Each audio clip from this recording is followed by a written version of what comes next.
Come on in on this hump day. What's up? Hello, John and Audrey. What? We're mixing it up this week. I like it. Yeah, we're mixing I it like up. it. Ben's on holiday. On holiday.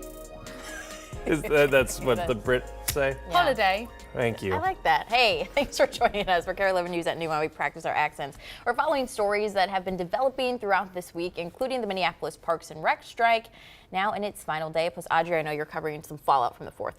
Yeah, that's right. More suspects have been charged, many of them Somali, and now one group is trying to change things and prevent future incidents like that. Okay, I know we'll hear about that in a minute, but first, more on the weather. Yeah, let's get out there. I mean, we had a couple of isolated thunderstorms earlier on this morning. It was from this leftover boundary that wanted to show up from the Dakotas, and it gave us quite a few thunderstorms. I'll take a look at later in my full weather on who got the most actual rain from this morning. Some places actually picked up an inch just this morning alone. You can clearly see where we've had the rain-cooled air. It's highlighted there in the green, 62 degrees in Mankato. Minneapolis is already cleared out. That deck of rain and clouds is shifting, but really to our south, kind of slow. Brainerd Lakes, you guys are watching, it's great up there. And there it is, clearly just giving us some added cloud cover too.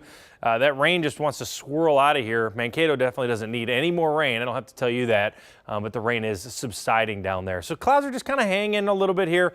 It will maybe hold us a degree or two down from our high temperature. I was thinking maybe we could get to 85. Probably going to be 83 today. Still going to be tracking what could be an isolated thunderstorm this afternoon. But again, should be a phenomenal night as we go into the weekend. That's where we're going to start talking about the heat building, how high I think these temperatures are going to climb in a bit. Hey, thanks, John.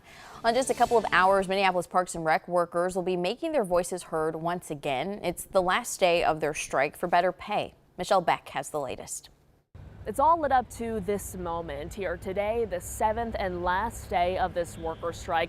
Later this afternoon at 2 o'clock, we are expecting parks workers to come here to the headquarters to picket, then also rally. LIUNA Local 363, representing more than 300 workers, wants better wages and health care. They started their strike last week after rejecting the Park Board's final offer, which in the board's eyes was competitive and fair, given multiple positions would see a roughly 10% wage increase over 3 years. Meanwhile, the union has cited its own study saying the top pay for park keepers now is just about $31, $7 less than what suburbs pay on average. And with this week-long strike, we've seen photos online of park trash cans flowing to the top and also flooded over park pathways with no park worker to say that they are closed. Well, a union representative said that it is not their goal to see the parks deteriorate. That's why they've limited this strike to just 1 week. They are still pressing at the time, however, for the board to return to negotiations. In Minneapolis, Michelle Beck, KARE 11 News. Well, more than a dozen people are now charged for the chaos that broke out in Dinkytown over the 4th of July. Audrey, I know you've been covering this from the start. What do we know right now from police? Yeah, Cece, some new developments just within the last 3 hours. We've learned that 20 people total have now been charged with second-degree rioting in connection with the 4th of July mayhem in Dinkytown. This is the list of suspects. 5 of them are also facing charges of fleeing an officer.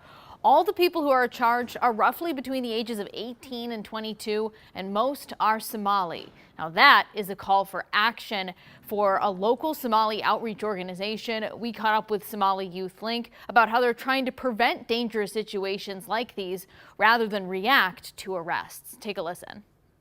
It's okay to come to the downtown Minneapolis. This is your city. This is a beautiful place that you can be part of it. But we don't want to interrupt. We don't want you to go to jail. We don't want nobody to get hurt. And coming up in about 30 minutes, we'll have more on exactly how this group is trying to help Somali kids stay out of trouble, especially in the Dinkytown neighborhood. But for now, yeah, those developments. First, it was just 4 who were in court yesterday, and now there's a lot more folks facing charges. Yeah, definitely something we want to keep our eye on. Thanks, Audrey. Well, so here's a closer look at Minneapolis police data showing shifting crime trends across the city. North Minneapolis taking a large share of gun violence in the city, a positive trend. Overall shots fired calls and shooting victims have decreased roughly 40% compared to the previous 3-year average.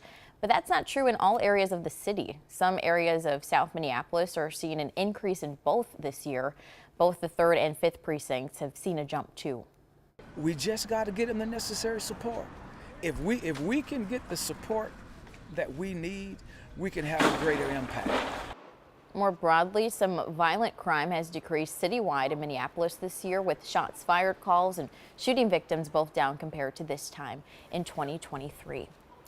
In other news, 4 hours from now, friends and family will say goodbye to one of the Elk River teens killed in a weekend car crash.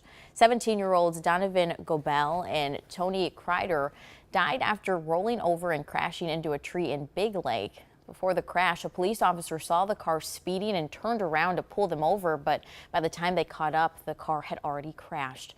Today at 4, there will be a visitation for Gobel, followed by a memorial service at Dare's funeral home.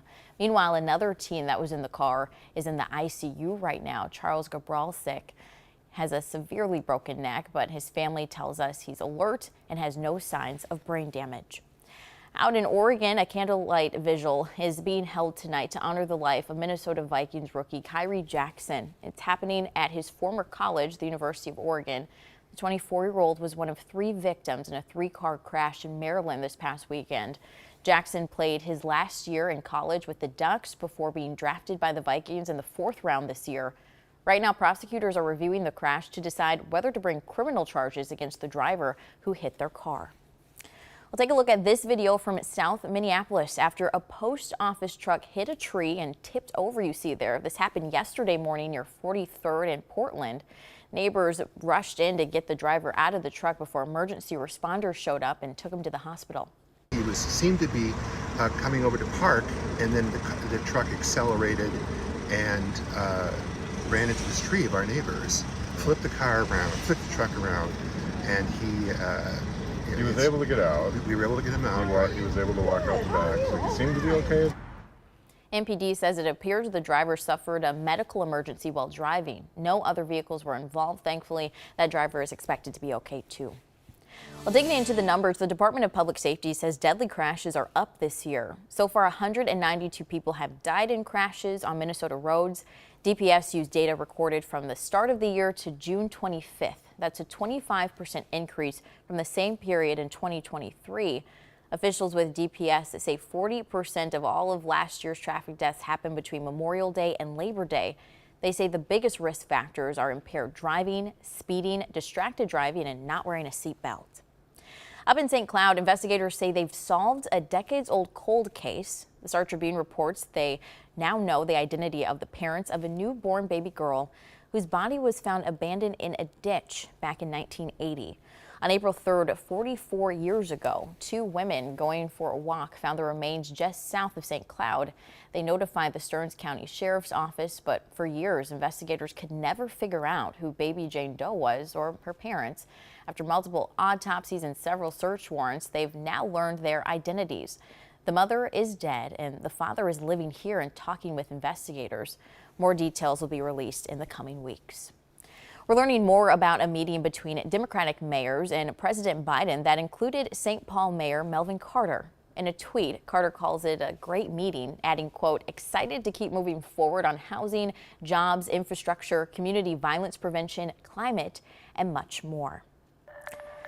In New Mexico, opening statements are underway in the trial against Alec Baldwin. He's facing involuntary manslaughter for the death of cinematographer Helena Hutchins on the set of the movie Rust in 2021. The jury is made up of 11 women and 5 men. Today, they'll first hear from prosecutors, but a judge has ruled that Baldwin's role as a producer in the film shouldn't be considered by the jury. You couldn't do a thing without running it by, including hiring somebody, without running it by whatever that entity is in the contract. So I'm denying evidence of his status as a producer. The trial will now solely focus on Baldwin's actions as an actor. He's pleaded not guilty, saying he never pulled the trigger. Prosecutors are likely to focus on Baldwin's alleged disregard for gun safety protocols. Turning to some weather impacting other parts of the country, around 20 states are under heat alerts today, and we're seeing some surprising impacts.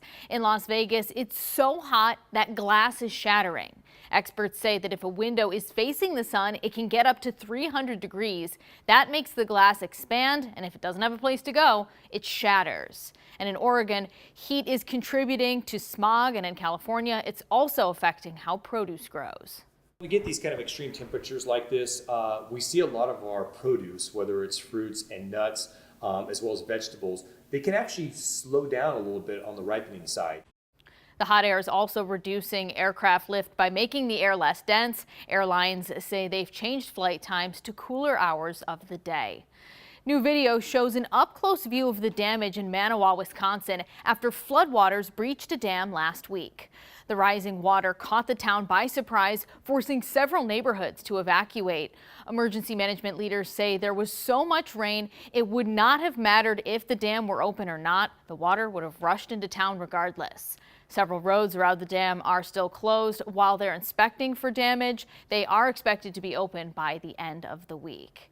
And take a look at the sand tornado in Superior, Wisconsin. A viewer sent this video to our NBC station in Duluth. This happened around 2 p.m. yesterday afternoon and lasted for about 90 seconds total.